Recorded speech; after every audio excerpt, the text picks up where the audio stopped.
प्यारे विद्यार्थियों नमस्कार। हिंदी साहित्य के फर्स्ट पेपर में हम लोग मैथिली शरण गुप्त की प्रसिद्ध रचना साकेत को पढ़ रहे हैं। यानी साकेत का जो नवम सर्ग है उस सर्ग से जो भाग इस वर्ष आपके लिए पाठ्यक्रम में रखा है उसको हम पढ़ रहे हैं बीए पार्ट थर्ड में। तो आज हम लोग कल जहाँ तक हमने इस नवम सर्ग को पढ़ा था उसे आगे चलते हैं, आगे पढ़ते हैं। चाहे फटा फटा हो मेरा अंबर ऐशून्य है आली, आकर किसी अनिल ने भला या धूली तो डाली। धूली धूसर हैं तो क्या, यूं तो मृन मात्र गात्र भी। वस्त्र ये वलकलों से तो है सुरम में सुपात्र भी। फटते हैं मेले होते हैं सभी वस्त्र व्यवहार से, किंतु पहनते हैं क्या उनको हम सब इसी विचार से। तो प्यारे विद्यार्थियों, साकेत में लक्ष्मण की पत्नी उर्मिला की वीर्य दशा का वर्णन है। लक्ष्मण जी अपने बड़े भाई राम चंद्र जी और सीता जी की सेवा के निमित्त वो उनके साथ 14 वर्षों के लिए वन को चले जाते हैं और उनके वियोग में उर्मिला की जो दशा होती है उसका वर्णन इन पंक्तियों में किया गया है।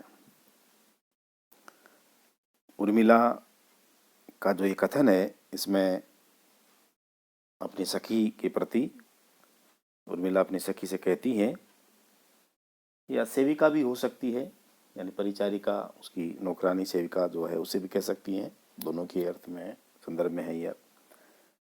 चाहे फटा फटा हो मेरा अंबर ऐशून्य आली, कि हे सखी या हे परिचारिका, चाहे मेरा आकाश रूपी वस्त्र बिल्कुल खाली हो, फिर भी आकर किसी अनिल ने भला या धूली तो डाली, फिर भी किसी वायु रूपी प्रियतम ने इसमें धूल तो डाली है। धूली दूसरे है तो क्या, यूं तो मृन मात्र गात्र भी। वस्त्र ये वलकलों से तो है सुर में सुपात्र भी। उर्मिला कहती है कि मेरे वस्त्र भले ही धूल से भरे हों, धूल से सने हों, क्योंकि पति के वियोग में बनना, संवरना, सजना सब पूर्णतया बंद है। इसलिए मेरे जो वस्त्र हैं चाहे भले ही धूली दूसरे तो धूल से भरे हुए हों, परंतु ये शरीर भी तो मिट्टी आदि पंचभूत तत्वों से बना हुआ है और ये भी तो एक प्रकार से मिट्टी का ही है। तो मेरे ये वस्त्र भी जो मैंने धारण कर रखे हैं ठीक उसी प्रकार से जैसे पेड़ पौधों की छाल पेड़ पौधों की एक प्रकार से पेड़ पौधों को ढके हुए रहती है, तो मेरे ये वस्त्र भी पेड़ पौधों की छाल के समान ही मेरे बदन को ढके हुए हैं, और चाहे मेले कुचले सही कम से कम मेरे शरीर की रक्षा तो कर रहे हैं, ढक रखे हैं, और अब वो मुझे यही सुंदर लग रहे हैं। और अब विरह दशा में मेरे शरीर की जो दशा हो गई है उसमें इस प्रकार के वस्त्र ही शोभा देते हैं मेरे शरीर पर। अगर पति के वियोग में मान लो उर्मिला बहुत अधिक सस्ती है, संवरती है, बनती है, तो वो अच्छा नहीं लगेगा। इस संसार आगे की पंक्तियों में फटते हैं मेले होते हैं सभी वस्त्र व्यवहार से, किंतु पहनते हैं क्या उनको सब हम सब इसी विचार से। इस संसार में सांसारिक जीवन में हम लोग रात दिन निरंतर प्रयोग करते हैं, पहनते हैं वस्त्रों को, तो उससे वो फटेंगे भी, रात दिन काम में लेने से मेले भी होंगे। लेकिन क्या हम लोग इसलिए उन वस्त्रों को पहनते समय ये विचार करते हैं कि धूल से भरे हुए हैं, ये सने हुए हैं, या कल को फट जाएंगे, ये मेले भी हो जाएंगे तो उनको ना पहने? ऐसा तो नहीं है ना। हमें पता है कि वस्त्र फटेंगे भी और मेले भी होंगे, फिर भी हम धारण तो करते ही हैं। कहने का तात्पर्य ये है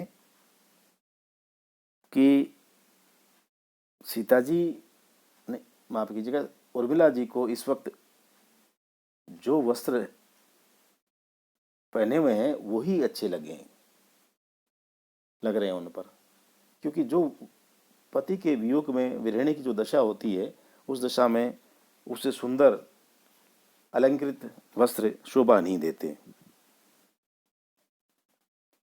विरह संताप के कारण यदि फटा पुराना कोई भी वस्त्र पहन लिया है उर्मिला ने तो ये अनुचित नहीं है।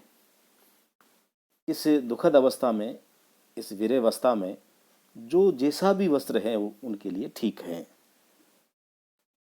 और वैसे भी जैसा कि अभी मैंने चर्चा की थी, कपड़ों को रात दिन पहनने से वो मेले भी होते हैं, जार जार तार तार होकर के फट भी जाते हैं। लेकिन अगर व्यक्ति सुंदर है, सुपात्र हैं, तो फटे पुराने वस्त्र भी उसके शरीर पर अच्छे लगेंगे, क्योंकि लोग उसके वस्त्रों को थोड़ी उसके व्यक्तित्व को देखेंगे। तो इस वक्त जो भी उर्मिला के आसपास हैं, उस परिवेश में जो भी उनसे मिलते हैं, वो उर्मिला के वस्त्रों को नहीं देखते हैं, उर्मिला के व्यक्तित्व को देखते हैं, उनके जीवन को देखते हैं। और जैसे भी फटे पुराने वस्त्र हैं उनको पहने हुए भी उर्मिला सुंदर लगती हैं, अच्छी लगती हैं। आगे की पंक्तियां हैं। पीऊं ला, खाऊं ला, सखी पहनूं ला, सब करूं, जीऊं में जैसे हो ये अवधि का अर्णव तरूं, कहे जो मानूं सो किस विद बता धीरज धरूं, हरि कैसे भी तो पकड़ प्रिय के वे पद मरूं। जब परिचारिकाएं यानी सेविकाएं या उनकी सखियां देखती है कि उर्मिला ने खान पान सब छोड़ दिया है, काया जर्जर हो गई है, कपड़े तार तार हो रहे हैं, मेले कुचले हो रहे हैं, सजने संवरने का कोई होश नहीं है, तो वो बार बार आग्रह करती है खाने और पीने का। तो दुखी होकर के वो उर्मिला अपनी सेविका से कहती है कि ला, तू जिद करती तो ला, पीऊं ला, या दूध लिया मैं पी लेती हूँ, खाऊं ला, ला खाना लिया मैं खा लेती हूँ, पहनूं ला, तुम्हारी इच्छा है कि ये फटे पुराने वस्त्र नहीं पहन करके सुंदर वस्त्र और आभूषण धारण करूं तो वो भी लिया मैं धारण कर लेती हूँ, सब करूं, जो जो तुम कहती है वैसे वैसे मैं करने के लिए तैयार हूं, करती रहूंगी। जीव में जैसे हो, मेरा उद्देश्य है येन केन प्रकारेण, मुझे अपनी इस काया को, इस शरीर को बचा के रखना है, मुझे जिंदा रहना है। और ये जो अवधि रूपी महासमुद्र है, अवधि कौन सी, 14 वर्षों की लंबी अवधि, कि 14 वर्षों के बाद लक्ष्मण जी लौटेंगे, तो इन 14 वर्षों की लंबी समयावधि रूपी जो महासमुद्र है उसको मुझे येन केन प्रकार पार करना है। कहे जो, तू जो कहे वो मैं मान लूं, मानने के लिए तैयार हूं। कहे जो मानो सो, जो तू कहेगी वो मानने के लिए तैयार हूं। किस विध बता धीरज धरूं, परंतु तू तो मुझे ये बता कि मैं किस प्रकार धैर्य धारण करूं और ये 14 वर्षों की लंबी अवधि है उसको किस प्रकार मैं व्यतीत करूं और अपने इस शरीर को भी बचाए रखूं। कहे जो मानो सो किस विध बता धीरज धरूं, अरे कैसे भी तो पकड़ प्रिय के वे पद मरूं, कि हे सखी या हे परिचारिका, हे सेविका, मेरे जीवन का एकमात्र लक्ष्य यह है कि मैं अपने प्राण प्रिय, अपने पति के पैरों को पकड़ करके उनके चरणों में प्राण त्यागना चाहती हूँ, अपने जीवन को समर्पित करना चाहती हूँ। इन पंक्तियों का अर्थ यह है कि हर हालत में जब तक कि लक्ष्मण जी 14 वर्षों की अवधि वन में व्यतीत करके वापस नहीं लौट आते, तब तक ये प्रकारेण शरीर को मैं जीवित रखूं और उनके आने के बाद उनके चरणों का स्पर्श करके अपने प्राणों को त्याग दूं, या मेरी इच्छा है कि उनके आने तक कम से कम मेरा शरीर जीवित रहे और मैं उनके चरणों का स्पर्श कर सकूं। आगे की पंक्तियां हैं। रोती है और दुनी निरख कर मुझे दीन सी 3 सांसें, होते हैं देवर श्री नत हथ बहने छोड़ती हैं उषासें, आली तू ही बता दे इस विजन बिना मैं कहाँ जाऊं, दीना हिना दिना ठहर कर जहां शांति दूं और पाऊं। उसी प्रसंग में दुखियारी उर्मिला, विरहिणी उर्मिला अपनी सखी से कहती है कि मेरी इस दीन दशा को देख करके मेरी जो सासें हैं, सासू माँ हैं, क्योंकि दशरथ जी की 3 पत्नियां थी, आप सब जानते हैं, कौशल्या, कैकेयी और सुमित्रा। वे तीनों जब मुझे देखती हैं इस अवस्था में, तब वो बहुत अधिक दुखी होती हैं और मेरी दशा पर रोती हैं और दुगने वेग से रोने लगती है जब मेरी दशा देखती, देख करके। दीन सी तीनों सासें, लेकिन वो अपने आप को ऐसा ही महसूस करती हैं। दीन किस रूप में? क्योंकि उर्मिला की इस पीड़ा का निदान मात्र अपने पति लक्ष्मण के दर्शन है, वो संभव नहीं कि 14 वर्षों तक लक्ष्मण जी आएंगे नहीं। तो इस अवस्था में भले ही वो दशरथ की पत्नियां हैं, शक्ति संपन्न है, ताकतवर है, सब कुछ है, लेकिन इस दशा से उर्मिला को निकाल सके ऐसी स्थिति उनकी नहीं है। इसलिए वो अपने आप को दीन सी महसूस करती है, गरीब और ऐसा महसूस करती है, और उर्मिला को देख करके, उसकी दीन दशा को देख कर बहुत अधिक दुखी होती है और रोती रहती है। तीनों सासें ही नहीं, तीनों सासू माँ ही नहीं, मेरे प्रिय देवर और बहनें भी जब मेरी दशा देखती हैं तो उनकी भी हालत खराब होती है। सब लंबी लंबी सांसें छोड़ करके रोती हैं निरंतर। इसलिए हे सखी तू ही बता, मेरे जो प्रिय हैं लक्ष्मण जी, उनके बिना मुझे ये राजमहल और मेरा पूरा जीवन एकदम सूना लगता है, निर्जन लगता है। अब तू बता सखी, ऐसे में मैं कहाँ जाऊं? दुनिया में ऐसी कौन सी जगह है जहां पर मैं जा करके, जैसी भी मैं हूं, दीनहीन अधीन जैसी भी हूं, मैं चली जाऊं वहां, शांति से रहूं और अपना जीवन व्यतीत करूं। और मैं चली जाऊं तो मुझे देख देख करके ये जो दुखी हो रही हैं, मेरी सास, मेरे देवर, मेरी बहनें, उनको तो कम से कम शांति मिले। मुझ दुखियारी को देख करके ये दुखी हो रहे हैं, इससे मुझे मुक्ति मिल जाए।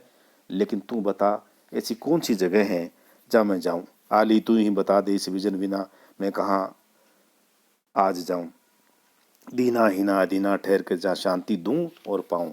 मैं तो केवल ये चाहती हूँ कि मेरे जाने से इनको भी शांति मिले और मैं भी शांतिपूर्वक अपने जीवन को व्यतीत कर सकूं।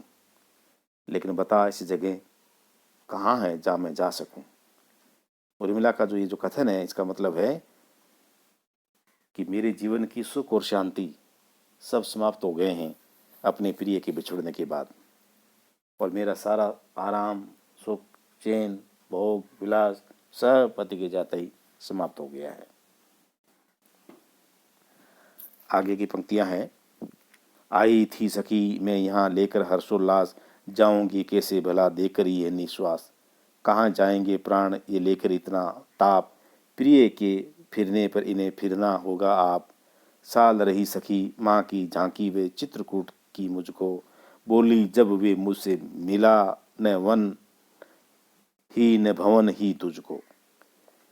इस पंक्तियों में अपनी सेविका से उर्मिला कहती है कि हे सखी, मैं यहाँ बहुत हर्षोल्लास के साथ आई थी।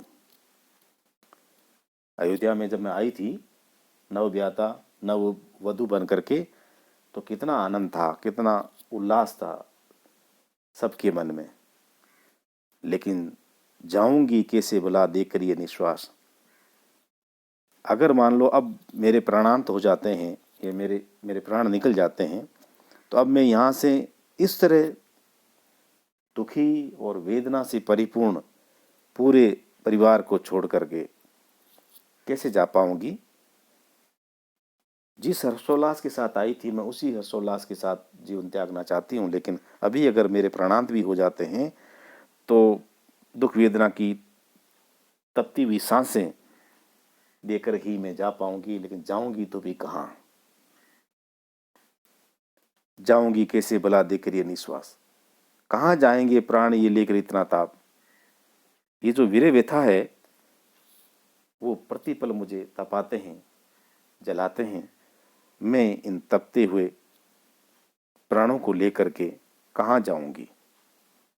कारण यह है कि प्रिय तो है नहीं, प्रिय के फिरने पर इन्हें फिरना होगा आप। साल रही सखी माँ की झांकी वे चित्रकूट की मुझको, बोली जब ये मुझसे मिला न वन ही न भवन ही तुझको। क्योंकि पति जो है मेरे 14 वर्षों के लिए वन में चले गए हैं, और जो मेरे प्राण हैं ये उनसे मिलना चाहते हैं, और ये संभव नहीं है। आगे उर्मिला कहती है कि हे सखी, मुझे माँ की चित्रकूट में दिखाई देने वाली झांकी अभी तक दुखी करती है। यानी चित्रकूट में राजा जनक और उनकी अर्धांगिनी आई थी, जो उर्मिला की माँ है, उनको जब देखा था किस अवस्था में थे, निराश, अत्यधिक दुखी अवस्था में, तो वो झांकी मेरी आंखों के सामने प्रतिपल आती है। वो भी आए थे कि क्या पता समझाने थे राम जी और वापस आ जाएं, लेकिन ऐसा होता नहीं है। उस समय माँ ने बहुत ही दुखी होकर मुझसे कहा था कि तुझे न तो सीता की तरह वन में अपने पति का साथ मिला, भाई सीता जी को वनवास तो मिला लेकिन पति का साथ तो है, तो उर्मिला को तो वो भी नहीं मिला, और न ही राजभवन का सुख मिला। पति चले गए तो राजभवन में भी कोई सुख नहीं। सीता तो फिर भी भाग्यशाली हैं कि राजमहल छूटा तो कम से कम पति के चरणों में तो जगह मिली, उनके साथ तो हैं। तो न तो गृहस्थी का सुख उर्मिला के भाग्य में लिखा, और न ही वन में जाने का सौभाग्य प्राप्त हो, तो न वन में साथ जा पाई और न यहाँ राजभवन का सुख भी भोग पाई। तो जिस दुखी मन से उर्मिला की माँ ने ये बात कही थी, और उस वक्त जो वेदना उनके चेहरे पर थी, वो प्रतिपल मुझे सालती है। अब भी मुझे वो उनका चेहरा याद आता है। तो प्यारे बच्चों, आज हमने उर्मिला का जो वीर्य वर्णन है साकेत के 9वें सर्ग में, उसके कुछ पद्यांश पढ़े। आप निरंतर अपनी पाठ्य पुस्तक को अपने पास रखिए और मेरे साथ साथ उन पंक्तियों पर नज़र गड़ाए रखिए जिनको मैं पढ़ता हूँ और बाद में उनका जो अर्थ करता हूँ, समझाता हूँ आपको। इससे आपको समझने में आसानी होगी। आज इतना ही, कल फिर मिलेंगे एक नए वीडियो के साथ और इसी की चर्चा आगे करेंगे साकेत के 9वें सर्ग की। तब तक के लिए नमस्कार।